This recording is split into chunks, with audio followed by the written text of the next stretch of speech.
Okay, so here the problem statement was to select springs and bars based on vehicle level target. So in the automotive industry, this is how the process goes. So they start off with vehicle level targets, which are things understeer gradient, pitch gradient, and also the ride frequencies. Then they cascade them down to component and system level targets. So those can be spring rates and the roll stiffness due to the springs, and then the auxiliary roll stiffness due to the roll bars. And so yeah, the ride frequencies are controlled by springs. Roll gradient is controlled by springs and roll bar. The rolls on the right. The pitch gradient is controlled by the spring stiffness and the anti characteristics.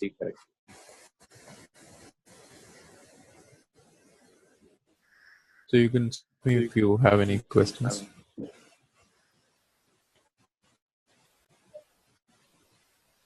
So that's the problem statement. Now you've been given the vehicle level target.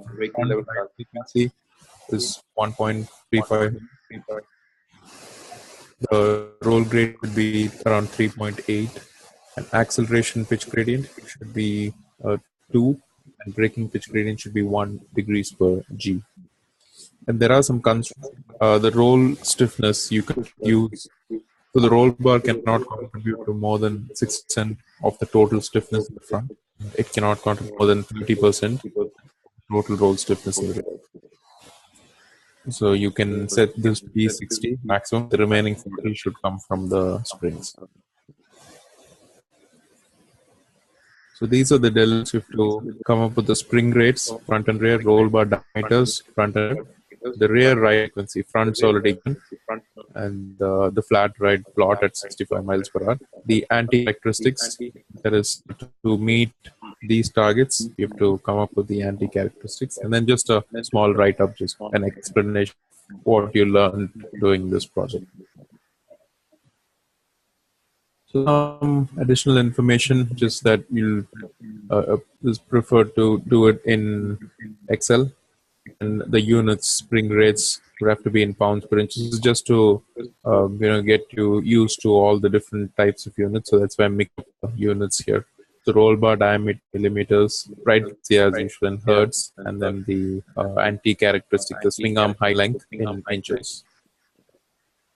And again, spring rates and roll bar meters, assume that they're available only in increments of 0.25. So this may be work in reality. You can have only in increments of 1 mm, maybe, so, or 1 inch. So if you come up with something like 20.79, just round it off to the nearest available option. And the roll bar is assumed to be solid, just to simplify things there. So diameter is 0. And we want a 5% higher load transfer in the front. So we class to get understeer, you want more load transfer in the front. You want to saturate the front tires first. So you'll calculate the transfer in the front and add 5% of the total load transfer to that number. And you're allowed to get it by about 5%. No, that's not a problem. You don't have to accurately get 2 degrees per G. And the percentage of the anti-acoustics, don't go crazy with that. So cannot be negative, or you can't come up with 200%, even though it may be theoretically possible. So we'll keep everything between 0 and 100. And this is just a starting point, 70 to 120 inches, swing arm horizontal lines. From there, you can play with it to get the gradient correct. And yeah, if you have any diagrams, that would be helpful. And watch the units here. This is the input data. So you have all the vehicle weights and dimensions, given proportions here. You'll need the motion ratio to calculate the wheel rate and the ride rate eventually. Tire stiffness, loaded radius. So you don't have to. The loaded radius is given, so you don't have to calculate the corner weight and the deflection. It's already there.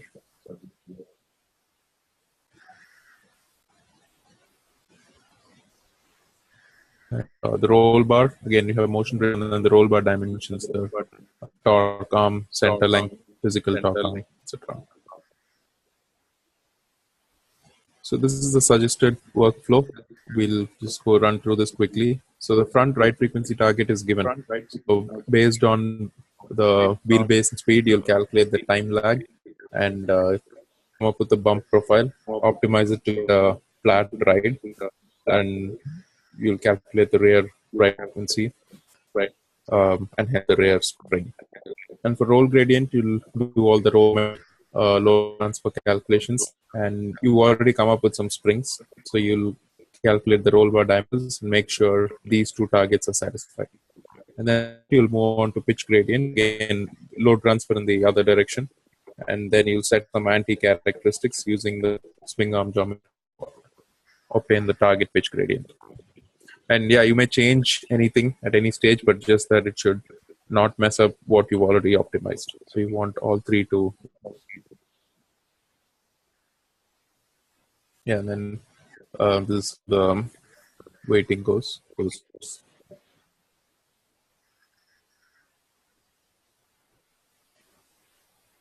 Now, any questions here? We'll look at the solution for this, and I'll give you the Excel sheet class. Just type no if you don't have questions.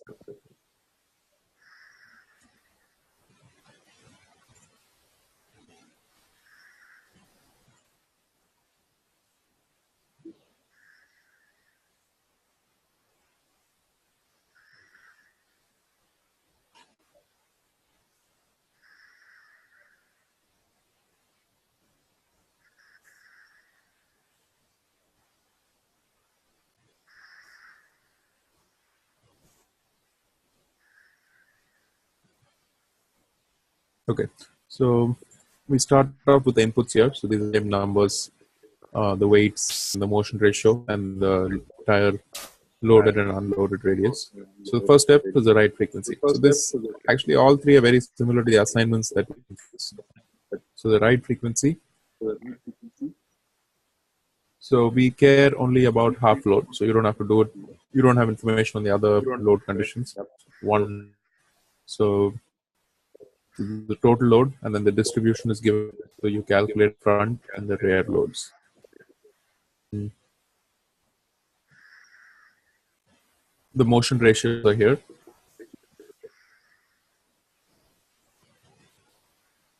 So the front ride frequency, we know that it is, front ride frequency is 1.35. So with that 1.3, you'll calculate the rate here. So you'll play with this until you get 1.35 there. So if you change this number, that will get updated. So you change, so you come up with 200 pounds per inch, and motion ratios. So you'll go to wheel rate from there, spring motion ratio squared. Then you'll take the tire into consideration, and then you'll come up with the ride rate.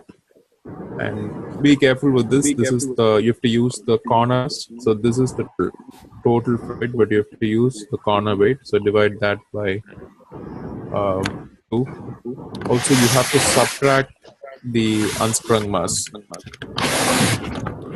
The load from the half load, you have to remove the unsprung mass and then divide it by 2. And this is the sprung mass frequency. And after that, you will, so this table here.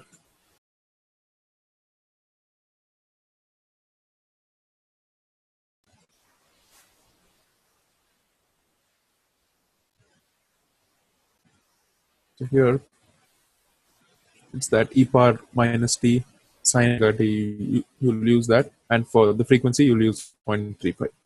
So simulate this for maybe 3.5 seconds, then calculate amplitude. And we'll also do it for the rear. And for the rear, you just start off with some spring, and you'll be adjusting the frequency until you get a flat profile here. So if you see this plot, you can see that once it hits the bump, this is the most important part. And after that, the damper will take care. So here amplitude will reduce, so that's fine. So this first 2 bumps here, so they are optimized. So you just play with the frequency.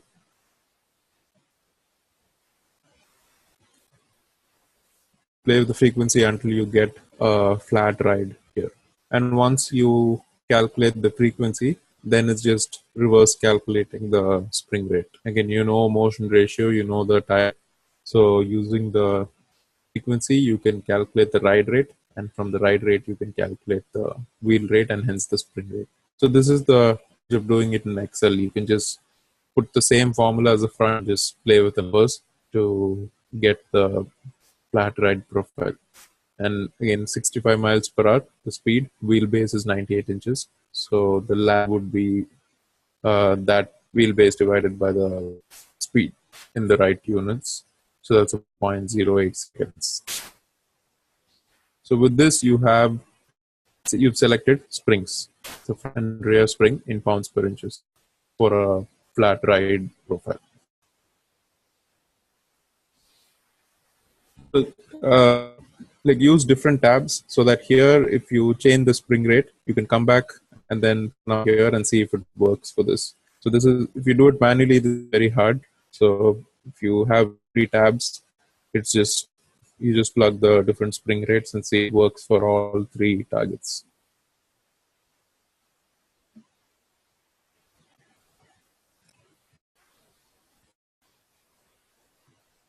Any questions here in the ride frequency section? Do you want to go over the calculations?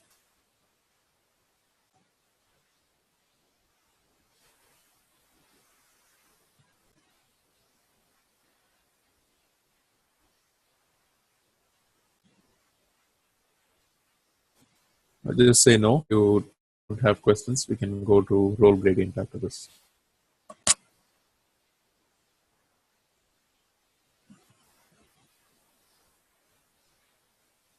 So did you, in this exercise, did you end up with spring rates close to 200 to like I don't know the entries yet. I'll be doing it after everyone submits and this is closed.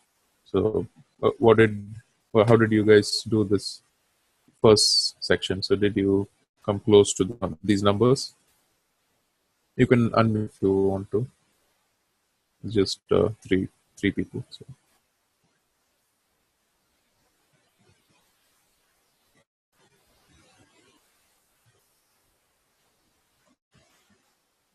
What spring rates did you get for the front or rear?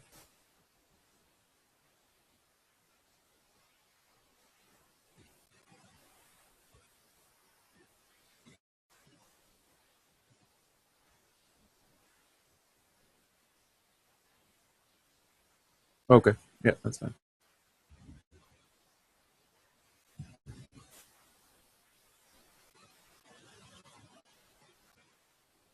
So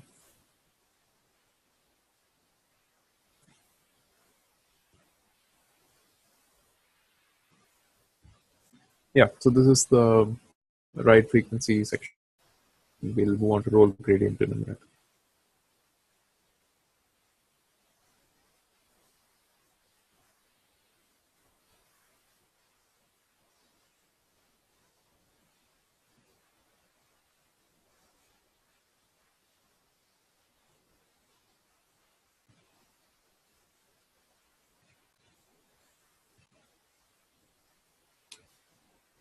So for roll gradient,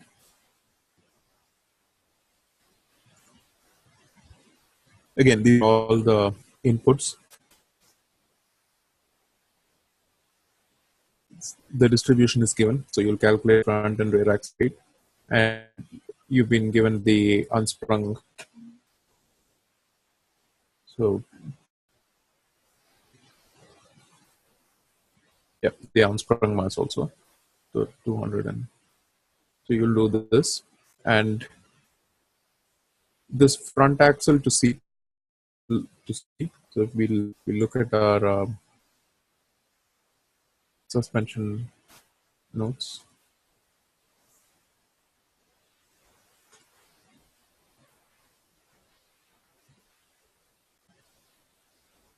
So these are the formulas we have been using there.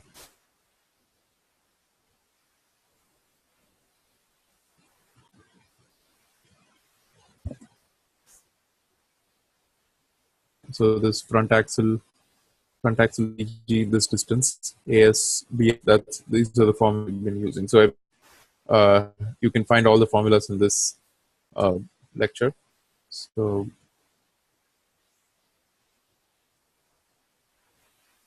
yeah, this is a total, not from mass. This is just a total, like a basic static weight calculation. So we calculate how far what's the distance between the CG and the axle, and then you know the wheelbase. So you the wheelbase minus the front axle, your rear axle to CG.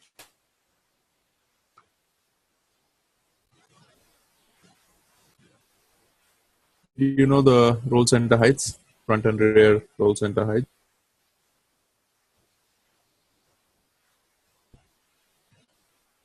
After that, total mass. So the sprung mass is basically total minus front unsprung minus rear unsprung. And you'll do the same calculations, but it's only for the sprung mass. So you'll, for the front axle and the rear, again, according to the wheelbase, you'll split that and calculate the distribution. And the sprung mass roll moment arm. So this formula here, I'll show you this in the lecture. So using this one here, the HS minus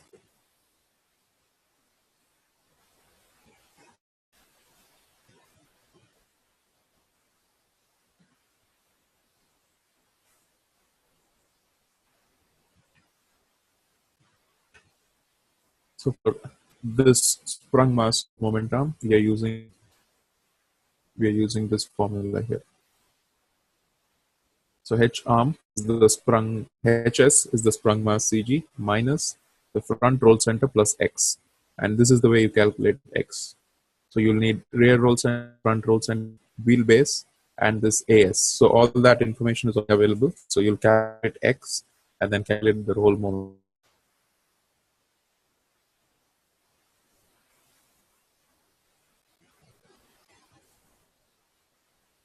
So once we calculate that, then we can, again, here we know the tire loaded radius, it's not unloaded. So load radius is there, tire rates,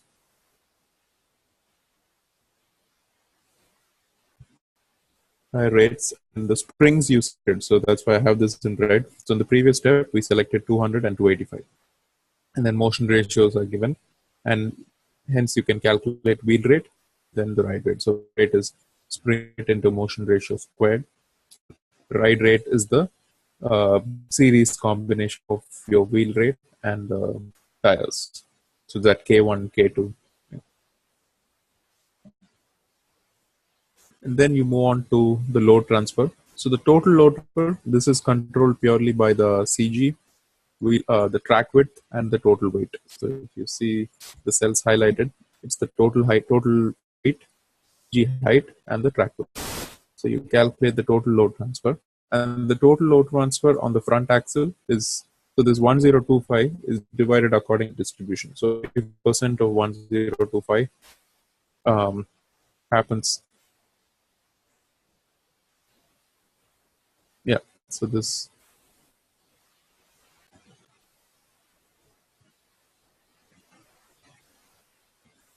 55% happens in the front, and the design load transfer. This is that 5% I was talking about. You get 564, but this will not give you understeer as such. So for that initial understeer, so you add 5% of this number to the 564. So here it's 564 plus 5% of the.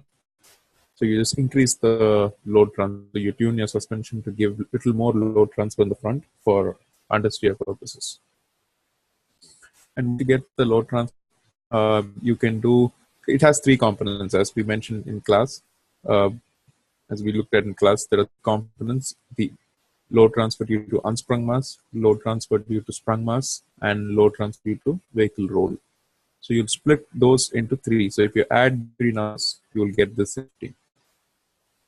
So unsprung mass, it's very simple. So it's just this total unsprung mass multiplied by the tire radius divided by the track. So it's W into H by T. So it's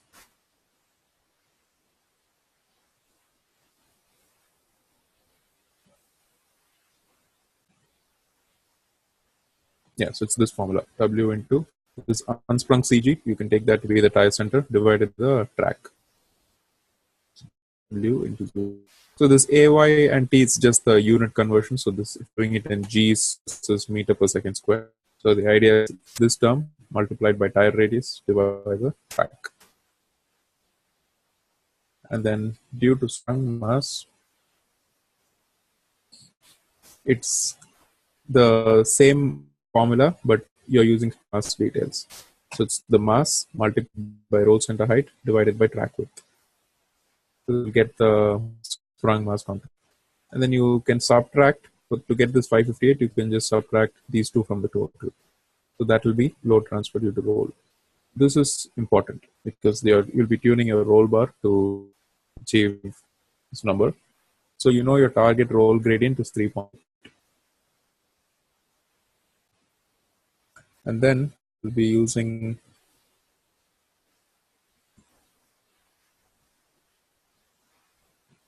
this formula here. So you know this phi or phi by AY, that's your roll grade. And you know, so you have to calculate this total roll stiffness. And you already calculated H arm and you know WS, you know this term. So with that, you can calculate the stiffness, or you can do it separately also. I've done it separately just to give more clarity. So I've separated the roll moment into components, the lateral component and gravity component. So here, if you see, I've separated the total moment is just mass multiplied by the moment arm. So that gives you the total moment, and I've split that into two. So one would be the gravity component, and the other one would be the lateral component. So the lateral component is simple. So lateral component, this cos, I've assumed this to be, so this is a very small angle. So I've taken this to be 1, cos phi is 1. So I've just sprung multiplied by H arm. And the other component, in the gravity component, I've done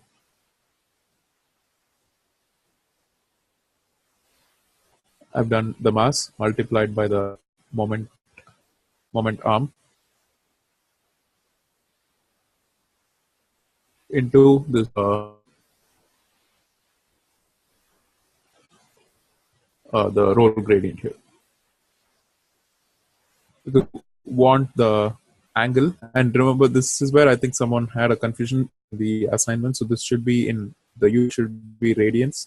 So that's why I'm multiplying 3.8 degree per G into pi by 180. So I'm assuming the sine component, right? So sine theta equals theta for small angles. But the thing is that applies only if it's in radians. So I'm converting this 3.8 degrees P into radians. So once that, you multiply that by the sprung mass times the roll momentum.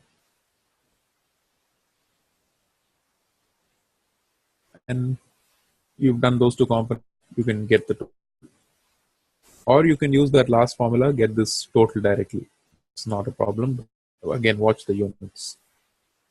So once you get your moment, you know if you know the moment and know the gradient, you can get the stiffness. So it's just the units, right? So you have a foot pounds per G, you have a degree per G. When you divide this, you'll get foot pounds per degree. It's roll stiffness. So this 1217 is total roll stiffness at the tire level. And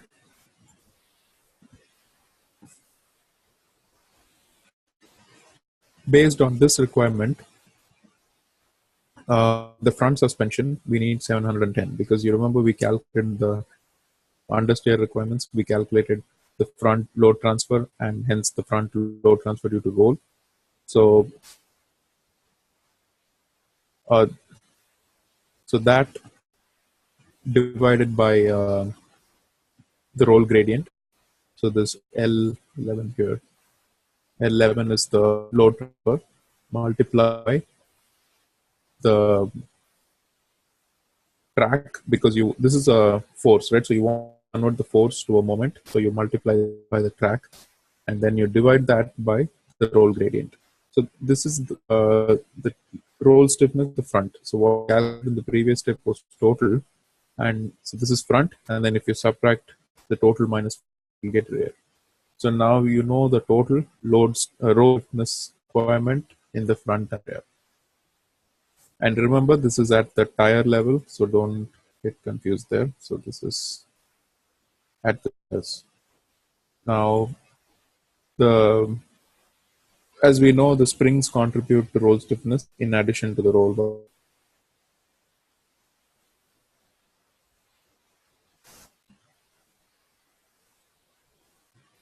So the formula for that is,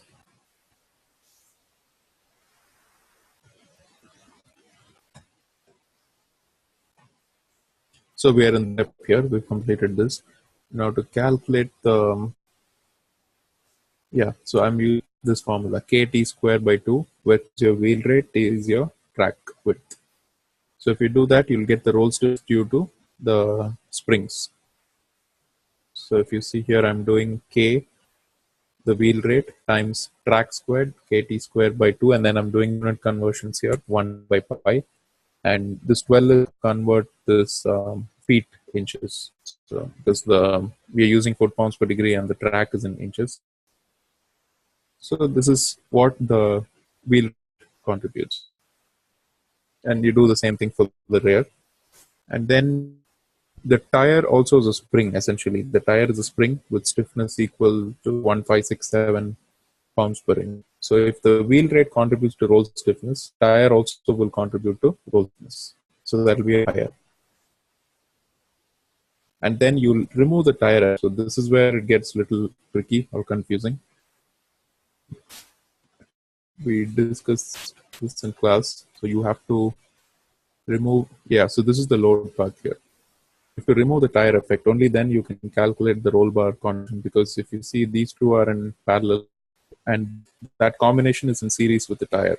So you still have the tire, you cannot calculate this K, A, or B. So first you'll remove the tire and then you can, and then it's easy. It's just K1 plus K2. So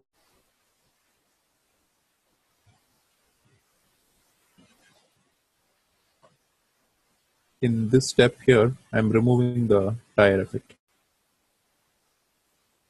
It's springs in series and you're just removing one spring. You know the total, and so springs in series, the formula is 1 by K equivalent equals 1 K1 plus 1 by 2. So it's that same, but in this case we know that K equivalent and we know K1. So you're just finding out K2. You're just subtracting that, finding out K2. That's why you can see the negative sign here. So once you remove the tire effect, then you move to the wheel center level, and from there it's very easy. Once you get, this is the tricky bit, if you get this number, then you just subtract the wheel rate distribution from this, and this is your final auxiliary roll stiffness. So this is what you need to tune the roll bar. And you have to verify that you remember constraints. This should be 60%, and this one maximum can be 30%. So you have to verify this. So it's basically 430 divided by that total. Where is the total? Yeah, 40 divided by 710.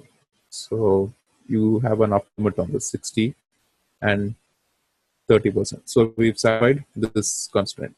So you can mark this green. So we've satisfied this. And then this here, it's direct formula, nothing fancy here. It's just, it's a direct application of this formula. So this is 500,000 or 50,000. I sent you the clarification over email, so something got missed here. But it's a direct form here. So you've been given A, B, C. You just have to know this K bar. So all you have to do is calculate outer diameter. Inner diameter is 0. And you know motion ratio, you know track, so it's direct substitution. Yeah. So motion ratio, ABC, inner diameter is 0. You just play with the outer diameter to get this effective torsional rate equal to this one here. So you 430 and I have put 422. Fine. I mean, slight variation is okay. So this is what the anti-roll bar contributes.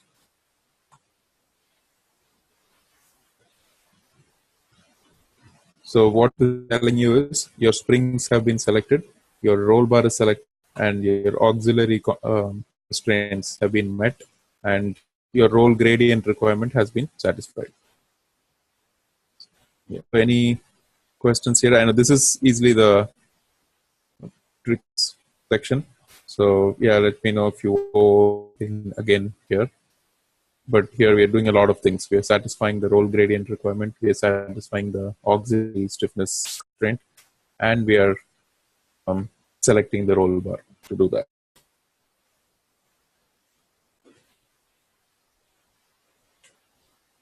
So any questions you want to go over, any formula, we can do it. Everything is in the notes, but yeah, if you want to look at any formula specifically, we can. Okay.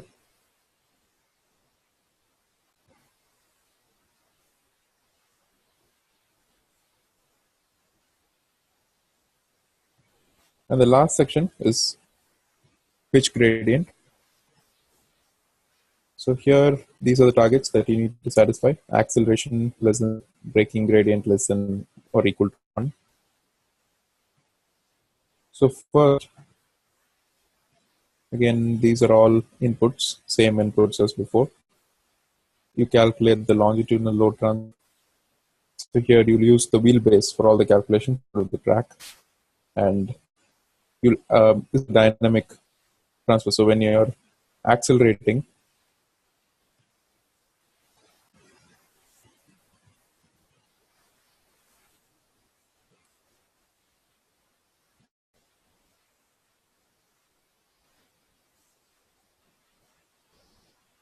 yeah. So when you're accelerating, you're removing weight from the front and you're adding it to the rear. So this is what happens for the weight transfer. And these are all inputs again. No, these are not inputs. So this is what you selected previously. So let's highlight this, see if it works.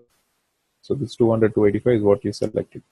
And yeah, motion ratio is given, then wheel rate, tire rate, ride rate as usual. And you'll calculate the deflection. So the deflection, this is easy. So you know the force, you know the spring rate. So just when you know the force and the spring rate, you can calculate the deflection. So this is just this load transfer divided by the rate.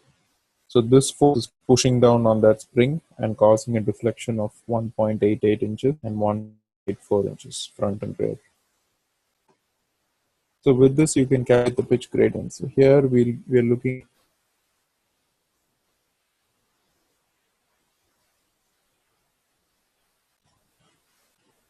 Yeah, so we're using formulas here. So we calculated the direction, ZF, we've calculated ZR, and for the pitch, ZF, ZR divided by L, and you convert the radian to degree.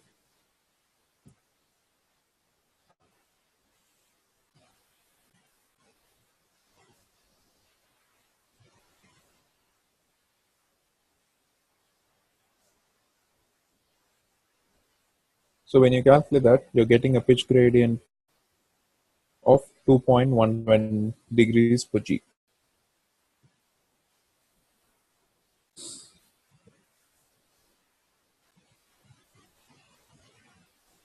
And this is for acceleration.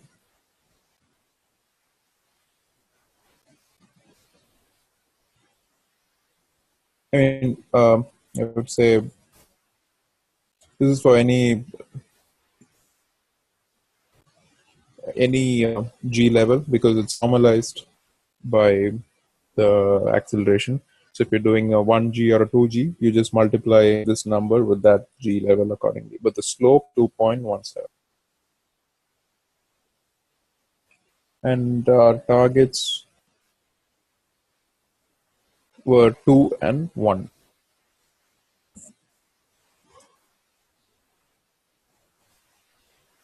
So now we do pitch compensation concept. So we'll be doing this. We'll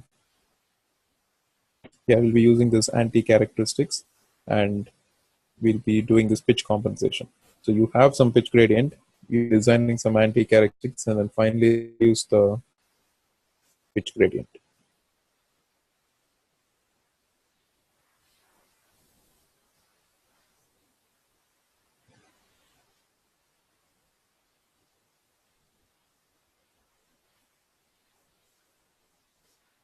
Said you can start with 70 and 120.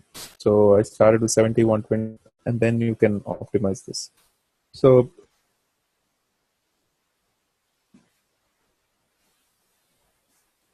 first calculate the lift angle.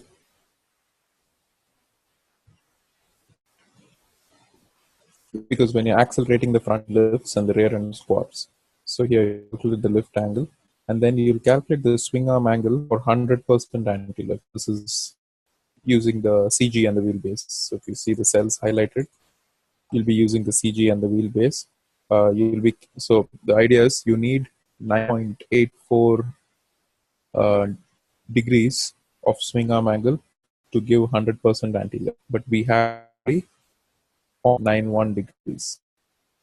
So you'll be calculating the percentage, but for the percentage, remember, cannot divide 0.91 by 9.84. You have to use this drive ratio. So that's why it's a four-wheel drive vehicle. This was given in the question.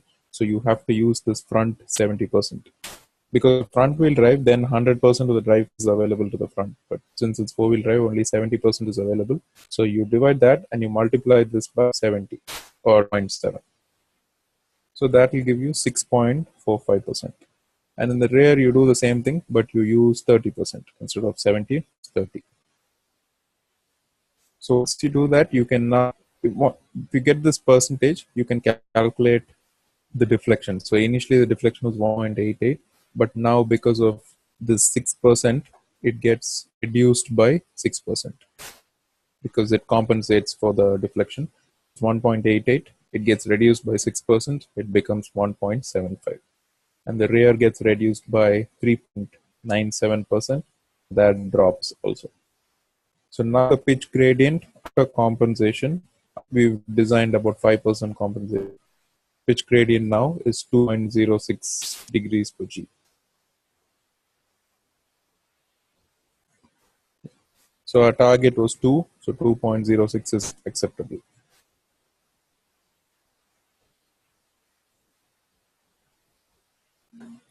So we're not touching the springs, remember?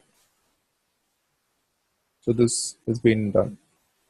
And then we move on to braking. Braking is the same story, just that instead of this drive ratio, you'll be using ratio. So you calculate the anti-dive angle and the anti-lift angle. So this is just tan inverse of this height by length. So tan inverse of this number 13 by 13.22 by 60. So the front rear angles you'll calculate, and then the swing arm angle you'll do H by L, CG by wheelbase. So that will be the same. I mean, that will not change because that is purely a function of CG and wheelbase. You can see that it's 9.84. So you need 9.84. You have 12.43. But the percentage it's not greater than 100 because you're multiplying by the brake ratio. So it's 12.43 divided by 9.84 multiplied by brake ratio. And ratio I think for the front was 60%. Yeah. And then you calculate the rear. After that, you can take the deflection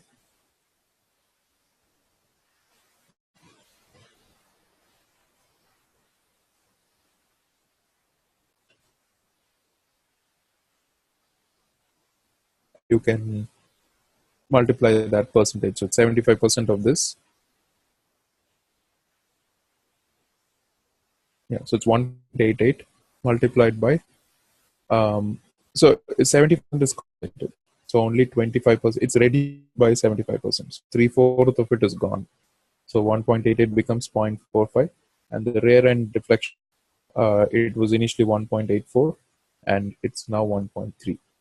So now if you calculate the pitch gradient, we get 1.03 degrees per G. And this satisfies our constraints. So we did not touch the spring rates. We kept the spring rates the constant from the previous two exercises, and we just played with our swing arm dimensions. So these are the constraints. So we just played with these, and we ended up with 2.06 for acceleration and 1.06 for braking.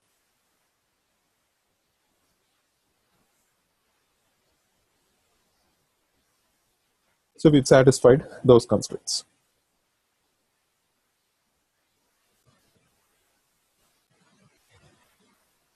So any questions here? This is slightly, I would say, simpler than that roll thing. The roll is the toughest, but yeah, you follow this sequence. You do the spring selection in the right frequency step. You do the roll bar selection in the roll gradient step.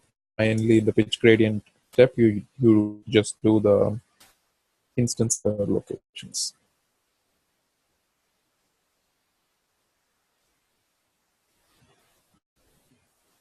So any questions?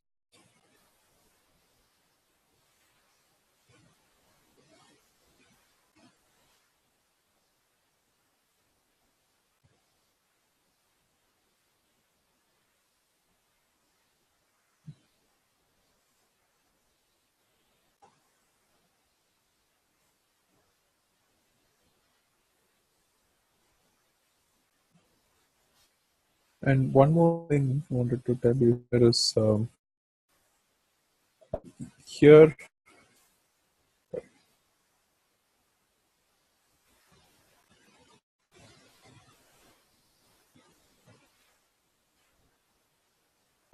don't get confused doing acceleration here. So this front axle weight after load transfer, that is actually not necessary. I think I just included additional steps, but it might create confusion. So the thing is, this deflection is a function of load transfer and ride rate. So it doesn't matter whether you're accelerating or braking. This is because this load transfer again is governed only by total weight, wheelbase, and so you don't care whether you're accelerating or braking. Whatever you're doing, the load transfer remains the same. So, and this deflection is purely a function of load transfer and spring rate. So even if you're, doesn't matter whether you're accelerating or braking, you are using the load transfer the same, and hence the deflection is the same. Only thing is the signs might change. Like, according to here, it doesn't matter because we're dealing only with magnitude. But when you're braking versus axle, even though it's 0.17, your sign may be slightly different. That's the only thing.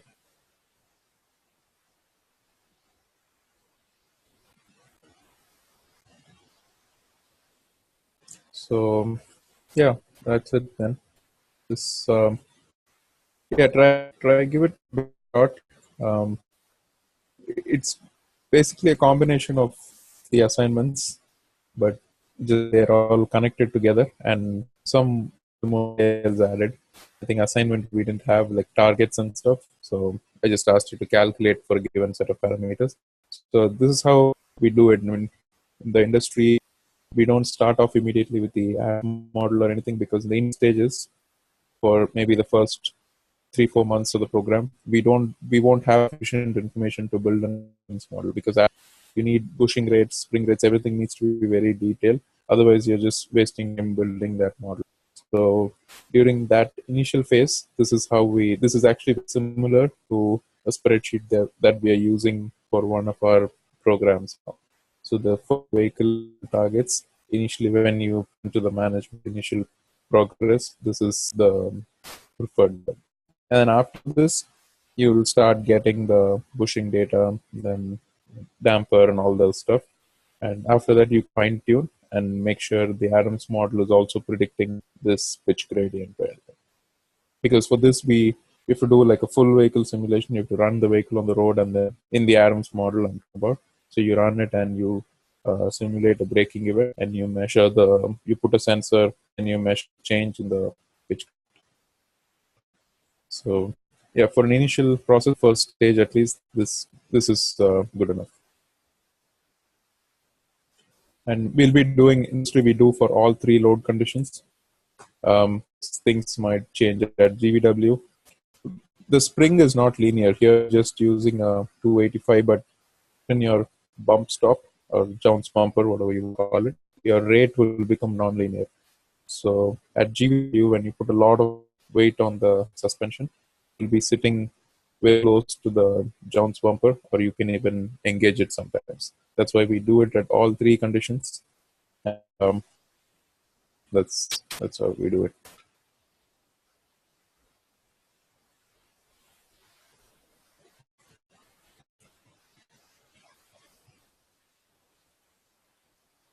Okay, so if there are no further questions, we can move on to our tire alignment. I think there's about 5 or 6 problems there.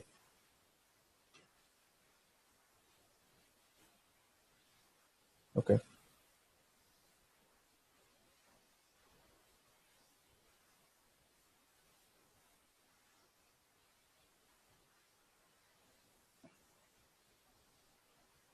I'll give you this sheet, go through the steps, and yeah, these are some numbers for natural frequency. And yeah, that should be okay. So go through the sheet and let me know if you have any questions. And always look at the theory, whatever we did in class, when you try to figure out the formulas, and try to create a sheet of your own so that you'll know this is a template. You can create it in better ways. So yeah, when you just make sure understand the formulas, like what's going on in the sheet.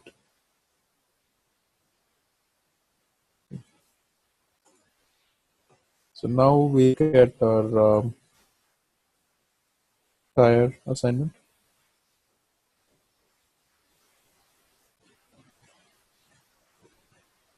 So Shashwat, do you have any questions with the code? So Sina was telling me you had some doubts in the Pave code.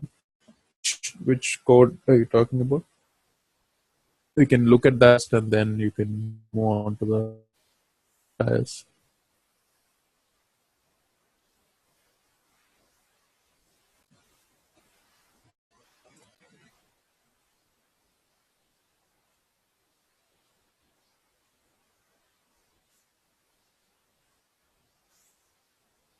Shashwat?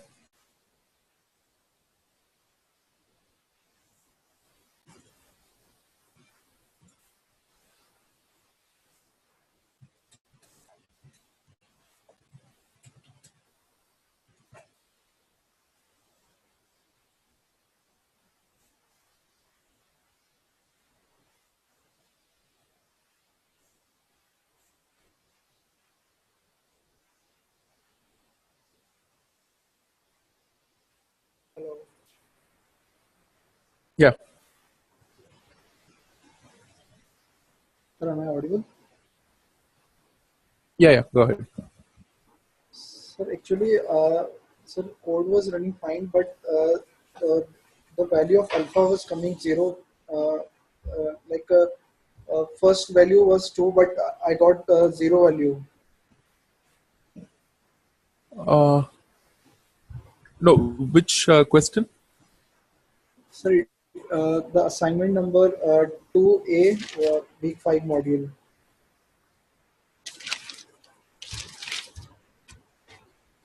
Assignment. So this one, the combined slip. Yes, sir. Okay, we'll look at it now. Okay, so let's just finish the problems at one that has only 2 questions, and then we'll go to the slip and we'll look at the code for this. Okay.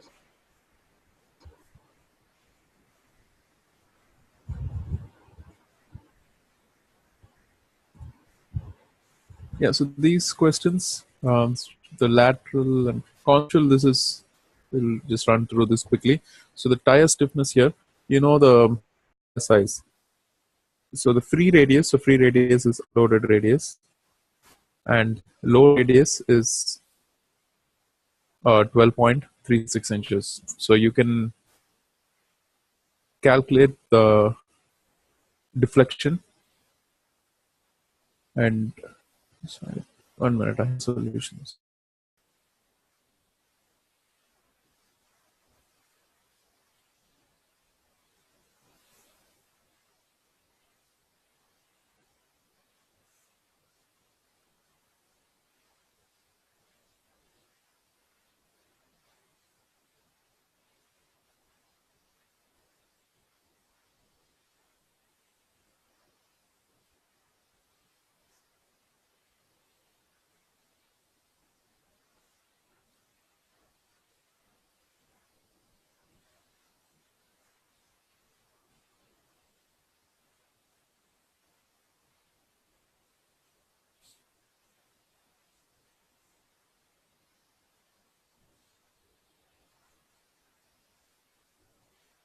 I think I did not give the load for this. Did anyone attempt the first question? I think the load is missing there.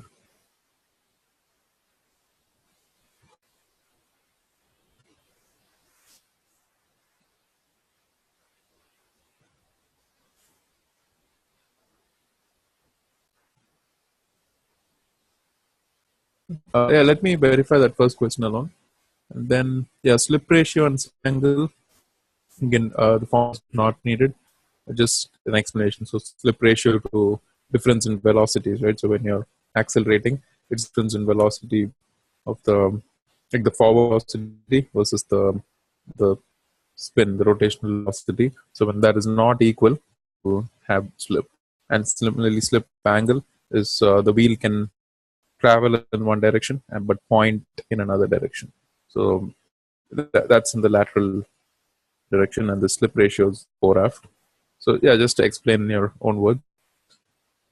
And risk of having too much mechanical trail is you don't get enough warning, the limit, because the warning comes from the pneumatic trail. The lateral force acts behind the contact patch, so that momentum, your warning comes from that. And if you have too much mechanical trail, it'll mask that warning, it'll cover it up, and mechanical trail will not change much with loading, with cornering. So when you're driving at the limit, you feel like you have a lot of grip left in it, but it'll eventually go suddenly without any warning. And lateral force is proportional to slip angle, so F is proportional to alpha. Tire produce lateral force at zero slip angle. It is possible through camber thrust. So if it has camber angle but zero slip angle, it can still produce lateral force. So lateral force is proportional to slip angle, yes, but it also depends on the camber.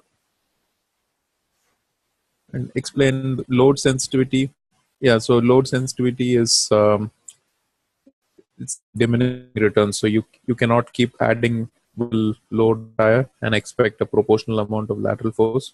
So eventually the tire will saturate, and you want that saturation to occur in the front for understeer, and if that saturation occurs in the rear, you'll get oversteer because rear will lose grip first. So when you increase the rear roll bar size, there's a lot of load transfer there, and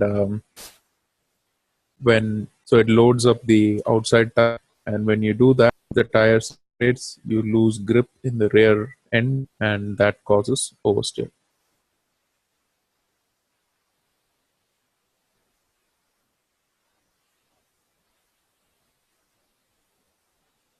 Yeah, so it's just this lateral, and then we'll go to combine. So this is our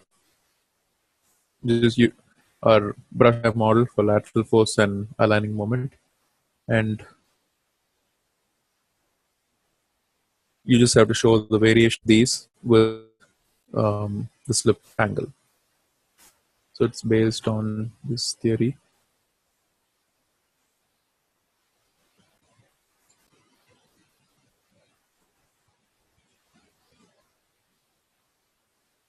Yeah, it's based on this theory here. So you'll be using these formulas. So you calculate the critical slip angle, and Fy is this, and also did align moment here. So for alignment, you'll use this formula. You look at the code for that.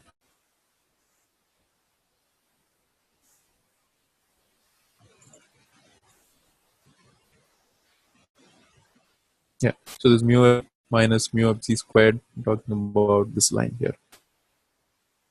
So if alpha is greater than alpha critical. If it is less than alpha critical, it's directly proportional. It's just your cornering stiffness multiplied by alpha, and cornering stiffness times LT times alpha basic. So LT is your contact patch. And alpha C is critical slip angle, which is mu Fz by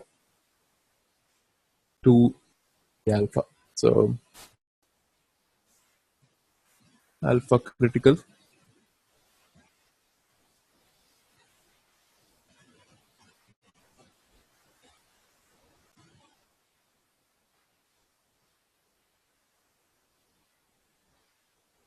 Um,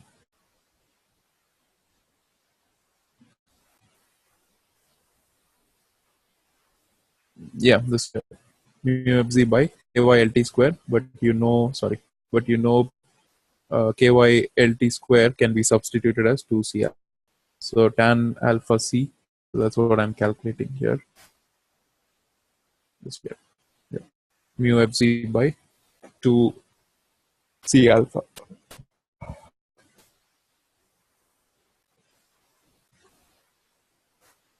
Once you do that, you put this in a loop. So we are running the slip angle from 0 and 15. So this is 1 to 300, and you're doing you're running this J from 1 to 3, and then multiplying by 0.1, and then the unit conversion here. So this needs to be in radian. So calculating that, and if that slip is less than critical, then it's direct proportional, and if it's greater than critical, you use those two formulas that we looked at. So you should end up something like this. So you see initially it's proportional and then it's saturated. Similarly, this initially it's proportional, it reaches a peak and then it drops down.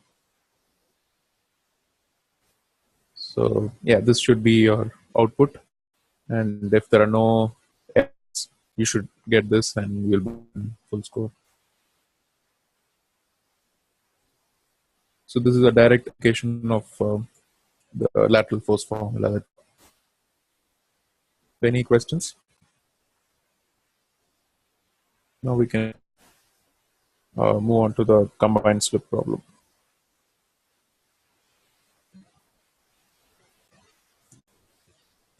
Okay, so combined,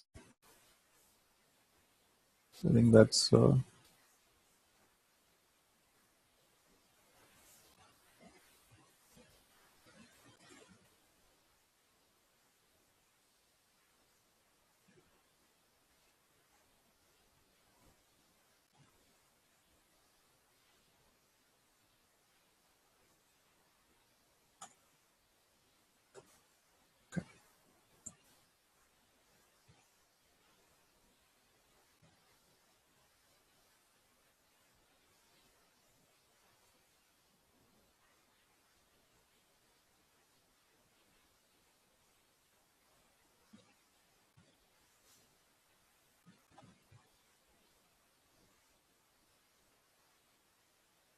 so in class I think we did it for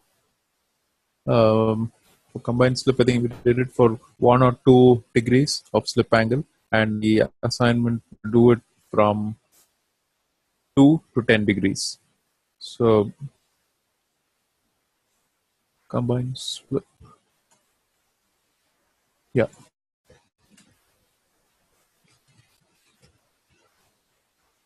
So first we calculate Cx and C alpha. So this is the stiffness. So LT squared KT by 2 and LT squared KY by 2. So we calculate these two. So I'll just show you the formula quickly and then it'll be easier to follow the code.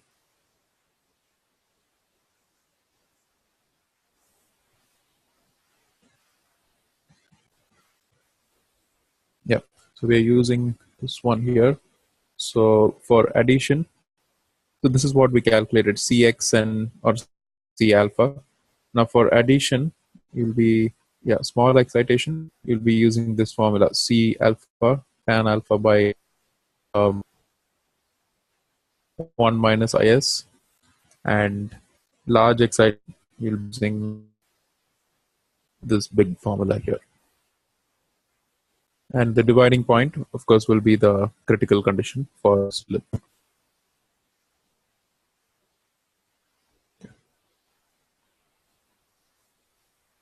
Once you calculate these two, so yeah, Shashwat, we can do this now. So we're running I, so we have to simulate this for 2, 4, 6, 8, and 10 degrees. So you want it to jump in increments of 2. So this is the code. So we're using I is 3, and this here tells Octave that it has to jump in increments of 2 and then stop at 11. So the first run here, so the first run be 3 minus 1, which is 2, and then it'll to 5 because you're saying jump by 2. So it'll be 5, and then 5 minus 1 is 4, and go to 7. 7 minus 1 is 6, 9 minus 1 is 8, and 11 minus 1 is 10. So the loop will be generated for 2, 4, 6, 8, and 10 degrees. And then inside that you do, so this is the alpha loop, the slip angle, and then you do the slip ratio loop. This one, we want this from 0 to 1. So you're running this loop from 1 to 201. So the first one here will be 1 minus 1, which is 0, times 0.005, which is 0 again. Start off with 0. In the next loop iteration, this becomes, so here you're not specifying this second number, so it's going to jump by 1. So the next would be j equals 2, and 2 minus 1 times 0.005, it will be 0.005. So it will be jumping by 1, and it will all the way to 1. So the last will be 201. So 201 minus 1 is 200. 200 times 0.005 is 0.01. Right? Or is it sorry, it's 1, not 0.01. Yeah, so last number will be 1. So what, like, where did you get stuck? Where were you 0 in? Were you getting for alpha? Sir, actually, hello. Yeah. Yeah, go ahead. Written the code like I equal to 2 colon 2 colon 10. 2, 2, and 10. Okay. It, And and then then alpha equal to I into pi by 180. R into pi by 180. You'll get 2, 4, 6, 8, 10, right? Yeah, but actually it was coming like 0, then some value, then 0, and some value, like alternate positions, 0 was coming. Um,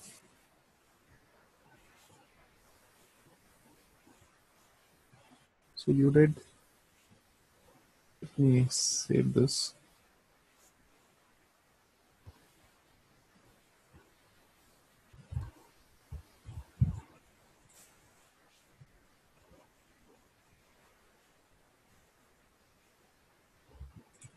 Okay.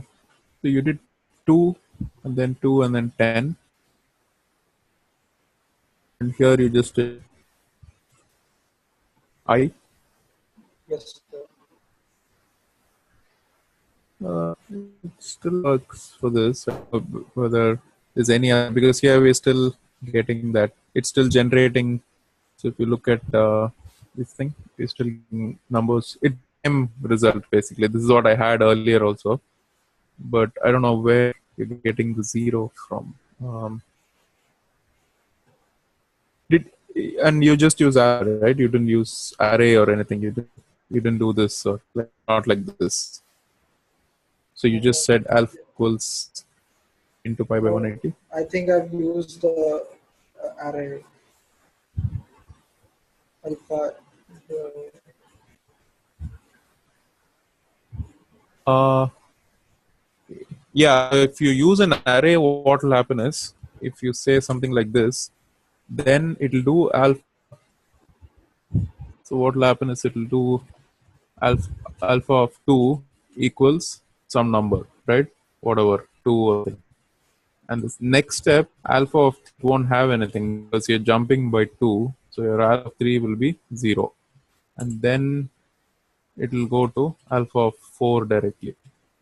So that's why you're having only alternate numbers because you're jumping this index. So in that case, you have to use something like j equals a minus 1, or you just run a separate count for that. So you use alpha of j, so k, then k equals k plus 1.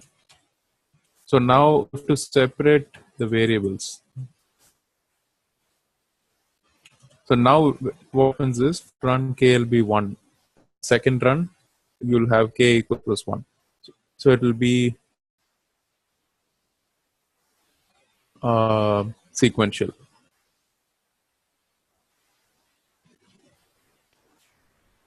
So that's the problem because if you use I here, you're jumping 2, right? So the middle one won't have any value to display. So you'll have alpha of 2, alpha of 4, 6, 8, 10. Okay, okay, so I got it. Is that clear? Yes, sir. Yeah, so that's the problem of using an array. So if you're using an array, use a separate counter, k or any other alphabet, and use I only for this one.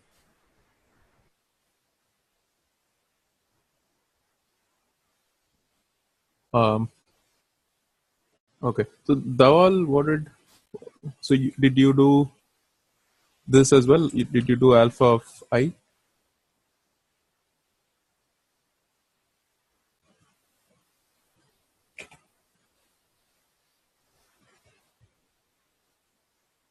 I equals, yeah, that will work, but you did not do alpha of I, right? So here you just did alpha equals I into okay, but if you do alpha of,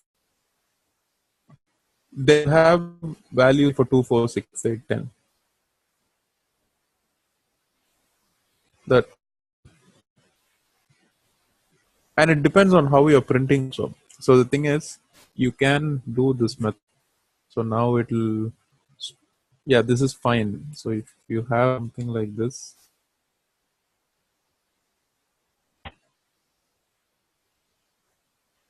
so this is what will end up happening. Equals 0, and then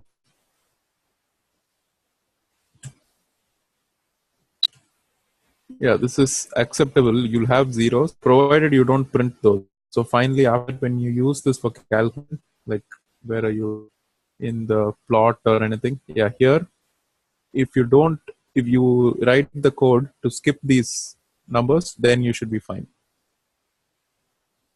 Only if you use them will be a problem because it will multiply it by 0.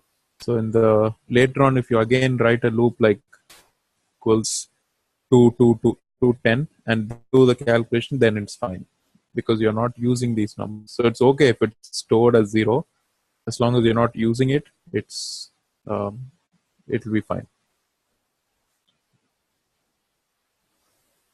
So the thing is, the reason we I mean, yeah, array is perfectly fine, but the reason we don't need an array is we are doing the calculation immediately. So if you just use arrays for courses, it should be fine because you're plotting anyway with. Yeah, so here I'm plotting inside the loop, so it should be okay. So did you guys use an array and then for plotting, you did a separate loop, or how did you do that? You just said plot because finally you have to plot fx and fy. So how did you do the plotting if you used an array?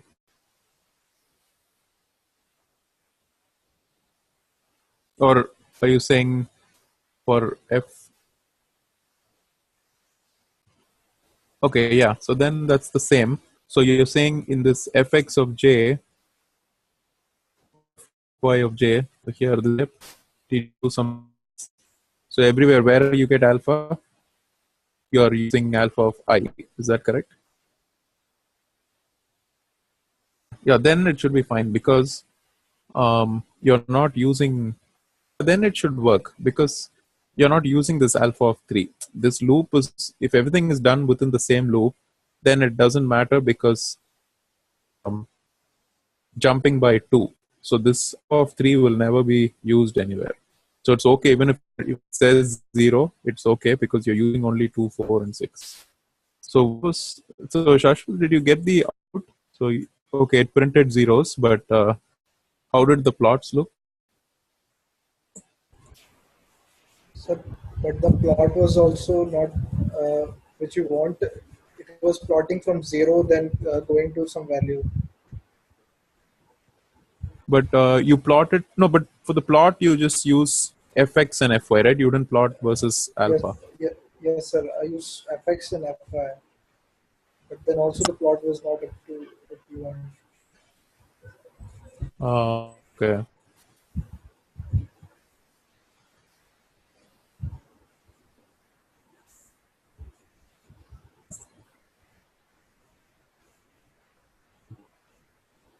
Did you send me the code? Yes, sir.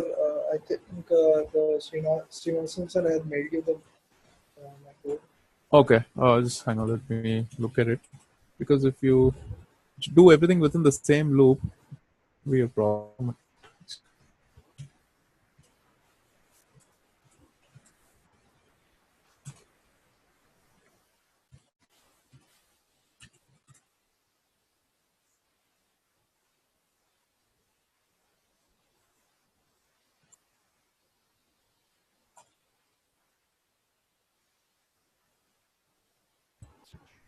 Hello. Yeah. Yes, sir. Actually, I've used the plot after the loop. Sorry, they used the plot after the loop. Oh, yeah. Yeah. I'm just looking at your code. Yeah, I think it's fine. Yeah, It's just this one, right? Yeah. So if you put this plot yeah, inside the thing, it should be. yeah. So we've used like a two-dimensional array of I and j, right? And then you've done Yes, it. yeah. But this looks fine. I don't know what. I mean, maybe let's try I've executing it used the because if you, plot yeah, after the loop. yeah, but you've used a 2D array, so I and j. Yeah, Um, yeah, I think that's a problem because here it'll look for the intermediate values. So it'll look yeah. for the odd numbers of 3 if the thing's a 0. So I think if you put the plot inside the loop and remove a 2D array, just use a single dimensional array, it should be fine. Yeah, yeah, this is like 90% is done. Just put the plot inside this file. Let me see.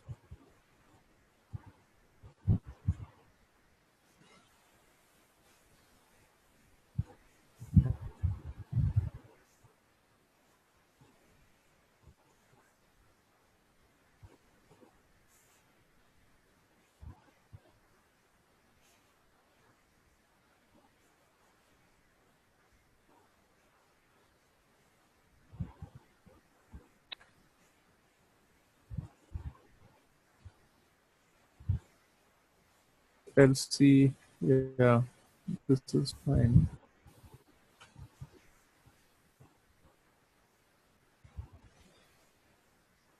Yeah, the problem is, no, you are getting it. Wait, I'll show you the difference.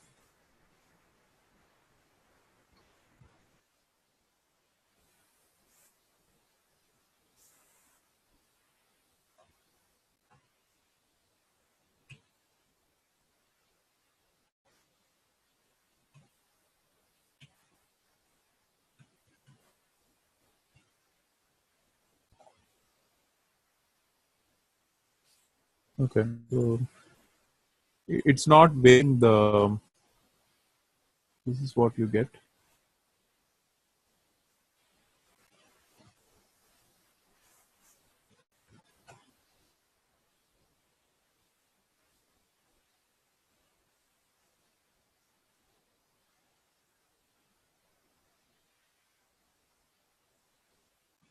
So the thing is, you see, it's plotting the shape is correct. So you see this outer curvature, it's the same as this green line here.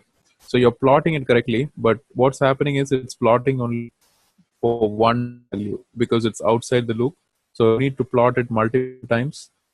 So that I think that's what's happening. If you put this inside the loop, this same plot command run 5 times and you will get 5 curves. So now you're getting the curve, but you're getting only one curve. You see this boundary, getting only that curve there. So I think put the plot in and yeah, check the 2D array. I've not used that too much here, but yeah, try that. It should be fine. Okay, sir, I got it. This alpha thing is correct. You can use this is perfectly fine. That's fine. Okay. Okay. So yeah, the idea is you should get this plot here for 2, 4, 8, and 10. And here, see the trend. So the thing is, 2 is fine, and then 4. When you go from 2 to 4, you get a lot of extras, but then it kind of saturates. Between 4 and 10, or between 6 and 10, there's not a lot of difference. So it's starting to crowd together the curves. So I mean, eventually you'll exceed the capacity. So there'll be a boundary here. So you cannot exceed that. Okay. So then that's 2A. Then 2B is same combined, but here you're not plotting anything. You're just calculating some values.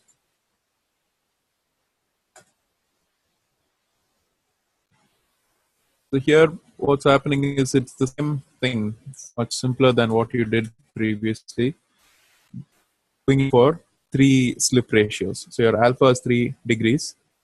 Have no loop or anything. 3 different slip ratios, and you calculate. It's the same formula here. You're calculating critical length. If LC greater T, you're coming up with Fy, and otherwise you're coming with the other Fy. Now the thing is, you have to calculate cornering stiffness. So cornering stiffness is Fy by alpha, and alpha is equal to 3 degrees. So you'll get 3 numbers here. That's the output that's expected. So if you go to the window, run this.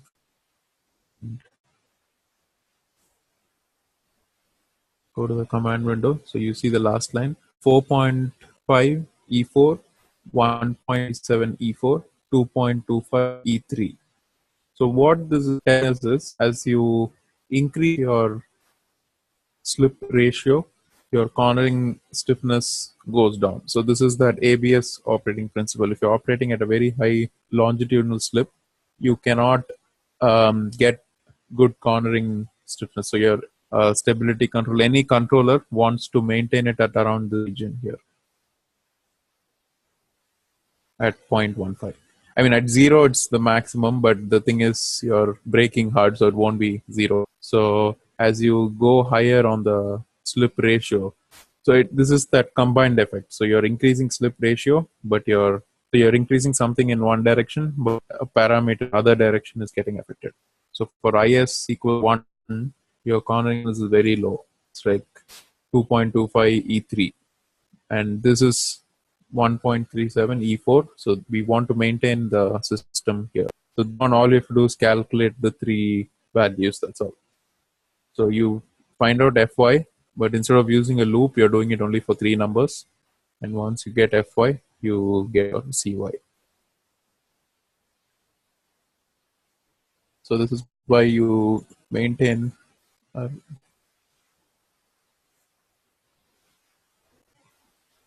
Yeah, you see this ABS. So if you go to 1, so say you're braking, and if you go to 1, you can see that the size coefficient, that black line, drops. And so that's why you want to maintain it in the shaded region. Your braking coefficient is maximum, and side force is not maximum, but at least you don't lose too much. So that's the idea of that exercise. You want to maintain it at a reasonable slip ratio.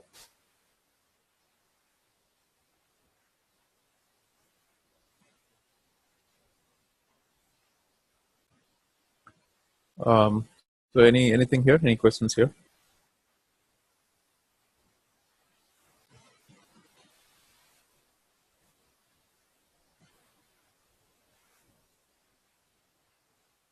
This is fairly simple. And this MZ, I think let's finish that. So did you guys try this problem, the curve fitting for MZ? So we did FY fitting for FY, curve fitting for MZ. But only thing was you had an error, RMS error. You have to keep it below some number. I think it was there in the question. You want to keep the RMS than 2 Newton meters. This tire test data that contains data that you have to plot. So where you start off is first you load that tire file.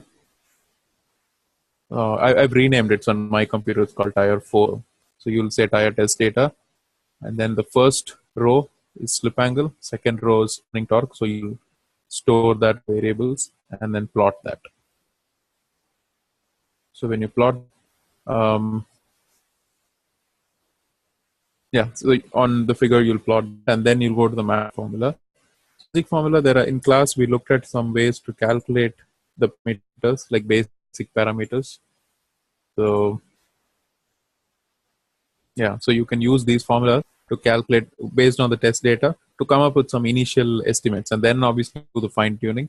But you have formulas for E, B, and then you have the steady state. So with that you can calculate D, and after that this thing for E is here, and the shift as well. So once you do these, you have an initial estimate. And then after you write the code, you can just play with these parameters to minimize the error. This is just the magic formula, that sine tan formula. And after that, you plot your aligning moment versus slip angle on M plot to see how close it is. And this is the RMS computation routine. So the error RMS is the root mean squared. So you'll calculate it's a square root of that mean. So you'll add everything up and then divide by size of a comma 1. So that will give you the number of data points. So total divided by number of data points will give you the average, and then you do the square root. Now you want the fit error to be less than 0.2 Newton meters. So if you run this, yeah, so this plots here, that's your test data. Then you plot the red on top of it. You see that it's pretty close, and there is some error here. There's some deviation, but this is good enough. So here the RMS was 1.9097. So the limit was 2. It's just under that. So any questions? Do you want to? I'll show you the code again. Let me know if you have any questions here.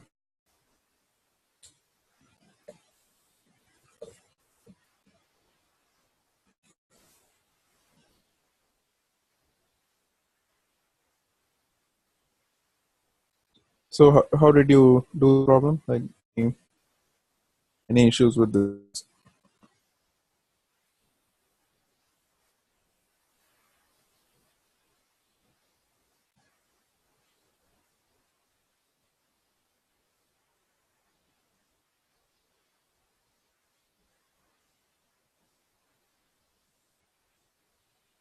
Were you able to match? Okay.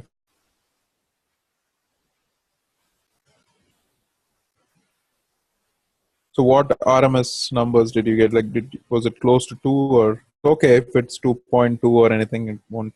You'll get marks. Of course. Yeah, as long as it's not like 3 or anything, it should be fine. So what RMS were you able to calculate? Okay, around, around 20. Okay, I think there must be some issue. Your curves matched, right? Like, did your curves look close? The test data and the magic. Okay, and the problem is this calculation here. So curve match, your RMS should be less than 5 for sure. Okay. Yeah, I think discussed this. And yeah, that's it. Okay, so the plan going forward is we will be closing the assignments. I think you guys have done well in these two octave sections, octave problems for tires. The project is a little hard, but go through it. It's like based on what's going on in the industry, so it's a little challenging. But yeah, so going forward, I wanted to. I'm still working on that. The road profile transmissibility ratio script that used to work in Math, as I said, and I got it working, but there's still some fine tuning to do. I was very busy with work, so I have to go again to office right now. I've been working. That's why I didn't have a class yesterday. It's going to be a little tight for about 10 days. But the plan is to somehow complete that script. Side chapter now is over. I just want to finish that transmissibility ratio so that I can give the assignments. And after that, we'll be moving on to handling. So handling, Simulink. I mean, for the ride, are you talking about ride?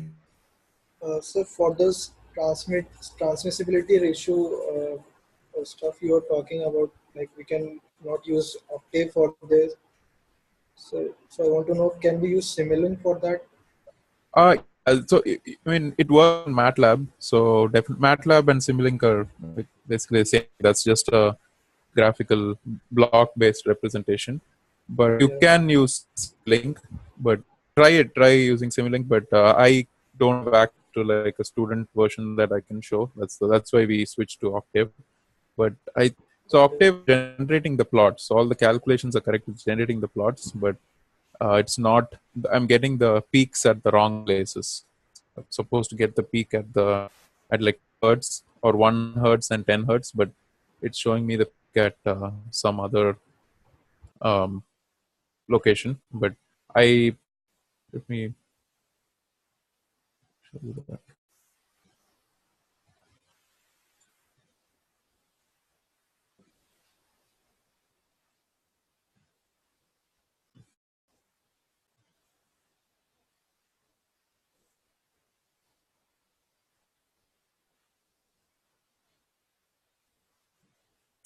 Yeah, I'm still working on this. So there's this something called state space modeling. So if we're going to follow that approach, to just explain a little bit on what state space modeling is. That's why I haven't finalized that. But yeah, that's a small portion. I mean, the theory is done. So if I finish, then it should be fine. Yeah, I'll work on that, and then for hand, yeah, say like some of the guys exams and placements were going on, so that's why we'll be pushing it next week. Mostly, I would be at office, so the week after that, in hand, and that'll be the last section. But that is very important. I try to attend the classes for handling, and that will go on for about 2-3 weeks, and then there'll be one more project. Like, yeah, when I say project, it's a combination of multiple assignments for hand, and then I can close with that. And I'll be doing the 4-wheel steering also. So I think Abhimanyu had requested. Once we do some handling basics, we can learn about 4-wheel steering. So yeah, that'll be fun. And yeah, let me know if you have any questions. Send me a message. I think we can close for today. If you don't have any questions, we can close.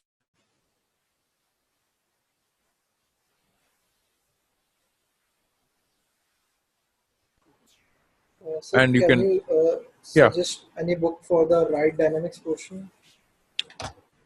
ride dynamics. I think there is something called Theory of Ground Vehicles by Wong, Wong. Okay. Yeah, try to get hold of that. That has a lot. Actually, all this tire modeling also is very good in that. Tires, except for handling and suspension design are not is there, but it's pretty bad in that. I think with 2 clicks and suspension design, nothing is there on that.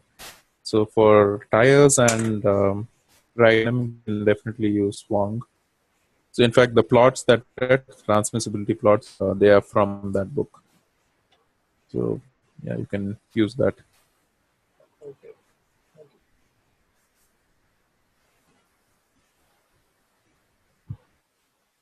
Okay, so yeah, if there's anything else, no. Otherwise, we can close for today. And I'll send you all the stuff by tomorrow, maybe the codes, all the codes, then the project Excel sheet as well. And yeah, try Simulink. If so, basically, all you have to do is put that formula in. It did not work in Octave when I tried that approach, but the thing is, you have to.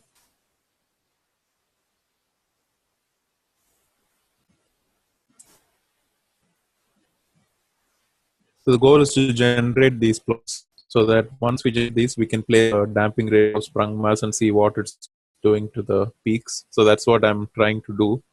But so if you have Simulink, you can.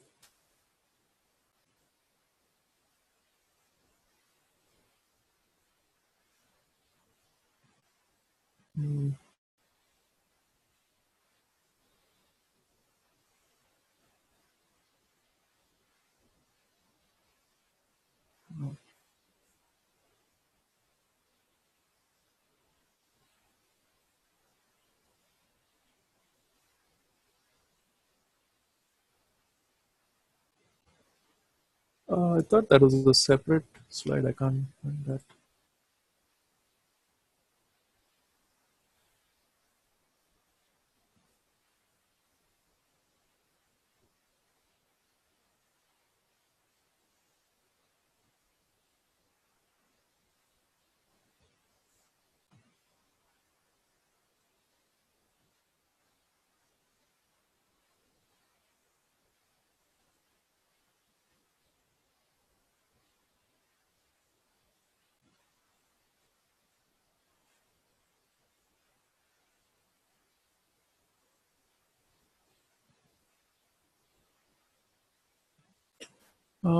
I think the guides might be missing. I mean, if something is missing because I see the formulas here. I don't know if I think got cut out while uh, converting to a PDF. So yeah, if you want to do Simulink, it will be these formulas. So this ZS and Z. So you have to numerator and denominator. So you're plugging in values for all this. The variable is frequency. So maybe choose 0 to 20 hertz, and then your input is Z0, out ZS.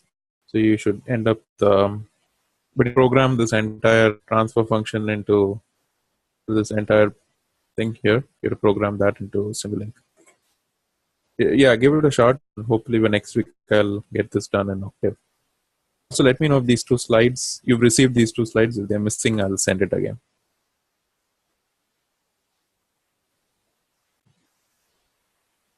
Okay. So yeah, I can close, guys. Thanks. Thanks a lot.